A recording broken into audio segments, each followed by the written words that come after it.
আওয়ামী লীগ আমলের গুমের ঘটনার দুটি মামলায় আন্তর্জাতিক অপরাধ ট্রাইব্যুনাল গেল ৮ অক্টোবর ক্ষমতাচ্যুত প্রধানমন্ত্রী শেখ হাসিনা সহ ২৮ জনকে গ্রেপ্তারে পরোয়ানা জারি করে।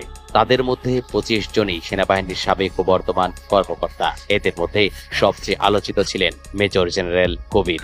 আন্তর্জাতিক অপরাধ আদালত থেকে গুমের অভিযোগে তার বিরুদ্ধে গ্রেপ্তারি পরোয়ানা জারি করা হয়।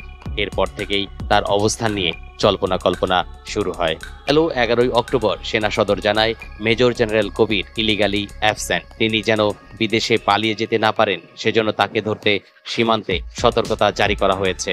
মেজর জেনারেল কবির আহমেদের বিরুদ্ধে ভুক্তভোগীদের বন্দী রেখে নির্যাতনের মামলায় গ্রেপ্তারি পরোয়ানা জারি করেছে আন্তর্জাতিক অপরাধ আদালত। গুমের মতো মানবতা বিরোধী অপরাধে অভিযুক্ত মেজর জেনারেল কবির ছাত্র জনতার অভ্যুত্থানে ক্ষমতাচ্যুত সাবেক প্রধানমন্ত্রী শেখ হাসিনার সামরিক সচিব হিসেবে দায়িত্ব পালন করেছেন।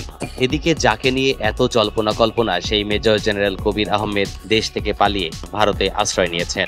৯ অক্টোবর বিশেষ ব্যবস্থায় তামাবিল সীমান্ত দিয়ে ভারতে পালিয়ে যান তিনি। সেনা কর্মকর্তা কবির এখন কলকাতার নিউটাউন এলাকায় সঞ্জীবা গার্ডেন কমপ্লেক্সে সপরিবারে অবস্থান করছেন। ঢাকা এবং কলকাতার নিরাপত্তা সূত্রগুলো তথ্যটি নিশ্চিত করেছে। অনুসন্ধানে জানা গেছে ২৪ লং কোর্সের আলোচিত এই মেজর জেনারেল গেল ৫ আগস্ট শেখ হাসিনার সঙ্গে সামরিক বিমানে করে ভারতে যান এবং ফিরে আসেন।